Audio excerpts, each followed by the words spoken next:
Alors, touche F, je repasse plein écran. Et voilà, la voiture est arrivée un peu n'importe où. Chez vous, elle est arrivée peut-être à un autre endroit. Peu importe. Et c'est là qu'on va tenter de déplacer la voiture. Donc vous prenez l'outil de déplacement et surtout, vous allez avoir ceci décoché. Parce qu'il ne faudrait pas que, quand on va cliquer pour bouger la voiture, un des calques à l'intérieur du groupe s'active parce qu'on aurait la sélection automatique enclenchée. Donc, outil de déplacement et sélection automatique, c'est décoché. Alors, quand on essaye de déplacer, on risque d'avoir une surprise, on va voir. Ouais, on a une surprise, il y a quelque chose qui ne bouge pas. Le motif ne bouge pas.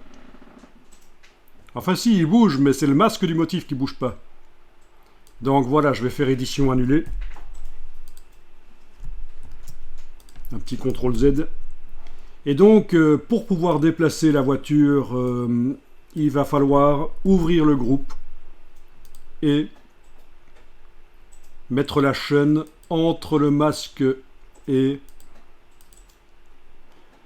le motif. C'est ça qui se passe en fait. Quand on déplace, le masque ne bouge pas. Mais si vous mettez la chaîne, vous fermez le groupe, vous réessayez avec l'outil de déplacement sans la sélection automatique enclenchée, et là, ça va fonctionner. Voilà.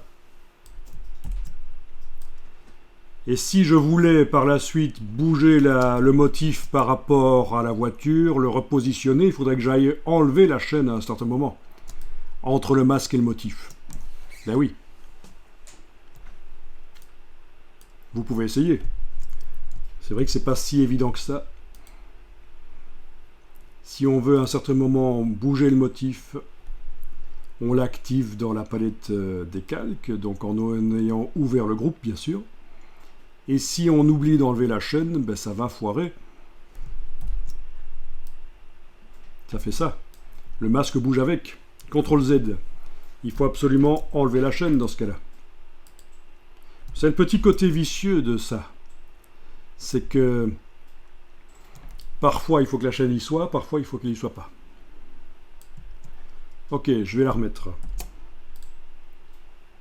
Et je ferme le groupe.